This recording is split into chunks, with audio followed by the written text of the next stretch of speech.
2010 жылғы 7 апрелден кейін айрым біздің жаңағы революционербиз деген Отунбаева мен Атамбаевқа окшогондор элдин ишеничине кесирлик кылып кен байлыктарды ээлеп алышыптыр. Маселен 2010 жылы 7 апрелден кийин Бакиевди өз колу менен Отунбаевдин жан талашып узаткан сыры башкада экен. Анткени Атамбаев экөө биригип алып Бакиевди коркутуп үркүткөн болуп, ак караны териштирбей турупчу Кыргызстандын ичинде кетирилгенче шашканын жөнү башка экен. Обамага, Путинге, Назарбаевка чыгып, кой бул Бакиевди өлкөдөн чыгып башка жака кеткенине силер дагы көмөк кылгыла, гарантиясын берели чогулуп туруп, Кыргызстанда тынчтык болсун деп, аларды дагы бушайман кылып чыгарып жиберишкен. Жанагы абадан коргонуу күчтөрү Бакиев түшүп бараткан самолетту аталуу деп уруксат сураганда Отунбаева уруксат бербей койгон деп айтып келишет да. Анан аны кетирер менен ал кишине кетер менен ак караны элдин көксүнө суубай калды да, бул эмне чын эле Бакиев аттыбы, ушунча аттыбы, же дагы башкалар аттыбы деген суроо түпөйүл бүгүнгө чейин элдер түпөйүлдөнүп келет да. Анан Отунбаева менен Атамбаева куулдап, Кызыл Омполдогу жанагынтип уран кенин өзүнүн күйөө баласына Отунбаева сиңдисине алып берип коюп, мына бүт балыкчыны уулантып, уялбай эле уулантып атат. Кыргызстандагы стабилдүүлүккө доо келтирип атат. Анан Атамбаевди актангысы келет.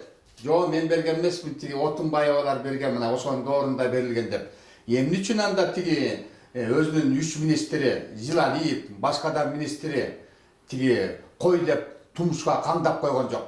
Ой, муну болбойт деп. Ал кайра 3 жолу уруксат берилгенде болуп турбайбы? Анан дагы тиги жогорку кеңештеги жанагы Кожобек Рыспаев деген депутатыбыз бар. Мына өткөндө Кызыл Омпол чыгып атканда ал киши дагы тиги Атамбаев менен Отунбаевдин саналашы катары аларды колдогон болуп, ой мунун залакасы деле жок. Ой муну алып кетсең анан тиги радиация болбой калат. Кыргызстан тазаланып калат деп гүлдөп атка элдин жаалына калып сөгүсүн уккандайын кайра биздин катарыбызга кошулуп калыптыр.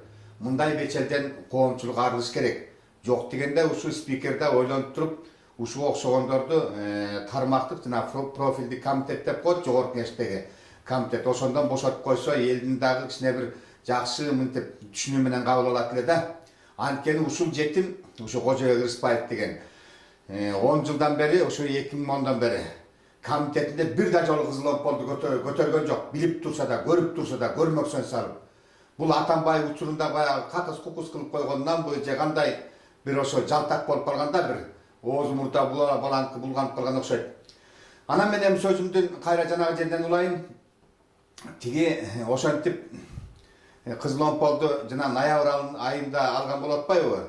Анан июнь айында мунун Атай Садыбакасов деген уулу бар. Отунбаеванын.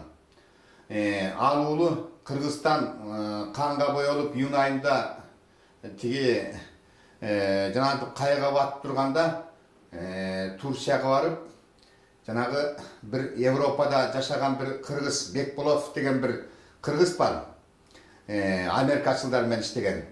Ошол менен жолугуп, жанагы ошо кездеги 2010-до авиабаза керосинин ошол экөө ташып келди. 2011 Отунбаевдин бийлиги бүтүп келчекти, баласы ошо авиабазаны бензин менен камсыздап келди. Анан ошого ичим айланып алган Отунбаева менен Атамбаев тиги жанагы уранды алып коюп атпайбы? Анан Отунбаевдин бийлиги кеткенден кийин Атамбаев дагы 3 жолу узатып, кайра ошо эле жана Бекболот беле жана Европада иштеген, америкалыктар менен иштеген. Эмеге Манастагы авиабазага, америкалык авиабазага керосин ташып атпайбы Атамбаев дагы? Ошол эле Бекболот менен 2014 жылга чейин тиги авиабаза кетичектичи. Мына ошентип 2010 жылкы революцияны мына Бакиев Бокочо, Бокочо бөө деп коюп, өздөрү биякта жанагынтип туйтунуп аткандарына мынтип жол болсун дейсиң да, ушинтипчи. Ошентип жанагы булардын ар бири ачылып, арбак торуп ушинтип турган кез ал Атамбаев менен Отунбаеванычы. Булардын бир эле бир ишинин мындай былыгы ачылды десек болот да, дагы ондогон жүздөгөн окшогон иштери бар. Анан коомчулуктагы ушуну мынтип таразалап, мынтип карап көрсөк, жанагы булар азыр Отунбаева деле, Атамбаев деле азыркы бийликти кичине шантаж кылгансып, бул экөөнүн кадрлары бүгүнкү күнгө чейин иштеп атат кокуй. Жаңы бийлик азыр алмаштырганга жетише элек, то есть алы келбей атат. Коомчулук өзүбүз жардам бериш керек азыр биз бийликке. Бул ушу Атамбаев менен Отунбаевалардын ушу кадрларынан арылышычы. Мына азыр дагы аэропортун да тазаласын дегендей, аякта дагы Атамбаевдин кадрлары, жерлери дагы Атамбаев, Отунбаевдин кадрлары, мына алар ачык эле айтып атат. Эй кайыпшер дейт. Сен эмне буларга асылып атасың? Асылып атасың. Азыр булар Атамбаев бийликке келет. Эмне сен Швейцарияга кетесиңби деп. Атаңдын көр десе, Атамбаевди мен керек болсо өзүң кылайын. Өзүң опыт бар.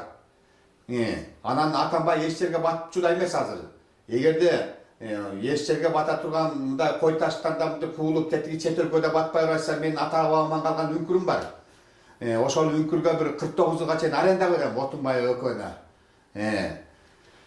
Анан ошол агайындар ушинтип мына болуп аткан кырдаалды бир кичине баамдап, мынтип ак караны таанып жүрсүн деген ойдо эле айтып атам силерге. Бар болуңуздар.